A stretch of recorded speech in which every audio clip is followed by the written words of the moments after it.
Hi guys, in this video I will show you how to delete photos on Messenger from both sides. In order to do this, you will have to first launch your Messenger mobile application, and after that you just have to select your conversation. Once done, you just have to select that particular image which you want to delete from both sides.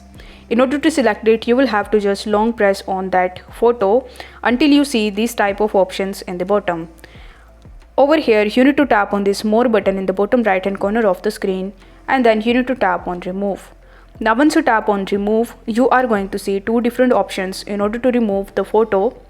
If you select the second option of remove for you, then that particular photo will be removed from your side only. But as we want to delete it from both of the sides, so instead of choosing the remove for you option, you will have to tap on this delete button right next to unsend. After that, it will show you that your message is unsent. It simply means that you have successfully deleted your photos on Messenger from both sides.